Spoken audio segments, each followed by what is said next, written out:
Sakhal's release was quite controversial, and it was all caused by one single thing. No, not the streamer event, something much bigger. And with a new map coming, there is a possibility we see the same thing done here. However, I'm not entirely sure there's a solution. If you like the video, please leave a like or a subscribe, it really helps me out. But without further ado, let's get into the video.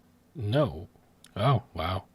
Wow, that sank faster than Ocean Gate. Sakhal actually did quite well, so much so that they're confident they can put out a new map and have it worth the time and effort. But before I continue, I think it's important to mention that Sakhal is actually my favorite map on DayZ, so this video isn't trying to tear it down. I'm actually really happy with the map and where it's gone. However, we have to be honest about these kind of things. Its reception wasn't the warmest for everybody, and I don't just mean the contrarians who really hope the devs fail at everything on DayZ. I mean normal average players. Some people just weren't happy with it, and although most loved it, it's these voices that kind of got the most attention. But here's the thing, like, the reason most of them didn't like it, or at least if you go back through the comments and listen to the feedback, is because many of them complained that the price didn't justify the product, with Livonia around 5 years later releasing to a much lower price. But this is not the mistake they made. The price, when you consider inflation and everything else, and the fact that you get way more with this map, actually made a lot of sense. This was not just a map like Livonia, it came with so many changes. New vehicles, entire system overhauls, significant upgrades, unique assets, clothing, rework, so on and so forth. There was so much packed into this map. Except the players were kind of right, because here lies the problem. All of the stuff that we got, all the assets, the upgrades, the changes, the vast improvements to DayZ overall, we actually got for free. You didn't have to spend a single penny. As long as you own DayZ, you got all of that for free. And although that sounds incredible on the surface, in reality, it was a huge problem with real consequences. Now, I understand why the developers did this. They wanted to help the community by not putting all these updates and upgrades and everything else behind a paywall. They didn't want to have players who'd already invested their time, effort and money in DayZ feel like they were missing out on something big. They wanted the DLC to be additional, to be supplementary. They didn't want it to be forced on players. You either buy the DLC or you can't enjoy DayZ. They didn't want this, and that makes a lot of sense. Except it also doesn't, because instead of players feeling like, oh, they've improved DayZ and added all this cool content for free, it actually made Sakhal feel like it was less worth it because it came with less. The cool new temperature system you can add to any server. All of the new assets, yeah,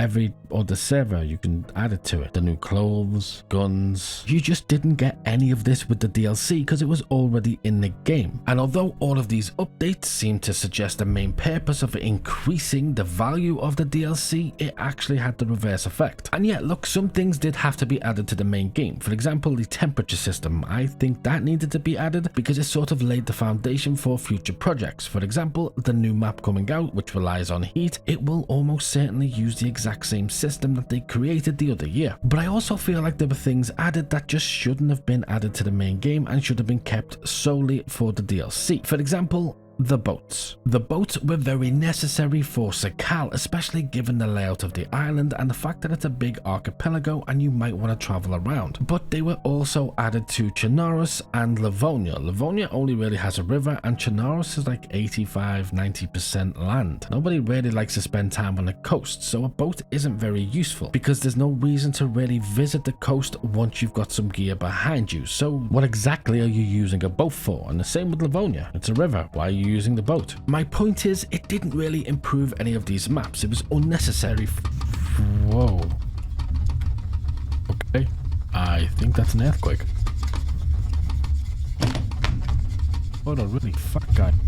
This video was sponsored by laundry detergent. Really gets those stains out. Anyway, the boats were necessary for Sakhal but unnecessary for the other two maps. And I don't know if they had to add this because of some sort of coding issue or if there was another reason behind it, but either way, it's things like this, it's additions like this that came out before the DLC even dropped, with the update laying the foundation that made the DLC itself feel like you were getting way less than you actually were. there, because in reality, to take full advantage of everything they added, you did need the new map. But to enjoy everything they added, you really didn't. And this raises the same issue with the upcoming maps, because if they give the players access to everything that makes or would make the map special, then the map stops becoming special and becomes irrelevant. Like bikes, for example. Now, bikes will probably be available for all 3 maps, and they definitely would benefit Chernarus and Livonia, unlike the boats. But should they? Or should they remain solely on the new map so that people feel the uniqueness of every individual map? Especially considering, because of this foundation update we had before the DLC, everything did feel new. So even when you played the DLC, you still got to experience all these cool systems, new systems that we weren't used to. People hadn't overplayed them by the point the DLC came out. Because when they added all of these things, it changed from DayZ to like DayZ 1.0. It really did move the game forward. But with this new map, because they've already added all of that stuff, we don't need it now. They don't need to make huge changes, yet they will be adding some things. We've seen a new construction system, which could possibly lead into a base building system, especially with the hint at code locks coming as a vanilla asset. But I think a clear line needs to be drawn down what is free and what makes a map unique. Now, base building is something that players have been crying out for so long, so if it is in DayZ, yeah, that should probably come for free for every single part of DayZ. But when it comes to special systems, special assets, special clothing, that should probably be limited to the map. It should give the map more life and more uniqueness. And yeah, on official, you can jump map to map seamlessly, meaning you can get some things in Sakhal and then take them over to Livonia, get some things in Livonia that are only on Livonia and take them over to Chernarus. And no doubt with the new map, anything you get there, any unique clothing, any unique guns, any things that are special to that map, you'll probably be able to carry into the other maps as well. But I think all of this, coupled with everything else I've said, will reduce the value of the new map, like it did in the eyes of many players with regards to Sakhal. But then the problem lies with, how do they solve this by maintaining all the balance of the current DayZ and not making players feel like they're losing out for buying a game but not buying the DLCs? That's important. You don't ever want to make a player feel like they need to buy additional content to complete their main purchase. But at the same time, you need to make the DLC feel like it's actually worth it. And you do this by giving players something they don't already have. Also, from a business perspective, I'm pretty sure it would increase sales almost tenfold just limiting bikes to this new map, because so many people want to play bikes and they will buy the map just to use the bikes on DayZ. So, you know, it kind of makes sense on all fronts. But what do you think? How can they solve this issue? Can they solve this issue? Should they solve this issue? Let me know what you think in the comments. I genuinely do want to know. But for the video, I actually do think it's worth your time if you enjoyed this, especially considering it revolves around the time DayZ was review bombed because of Sakhal. Click here. Or for something else, click here.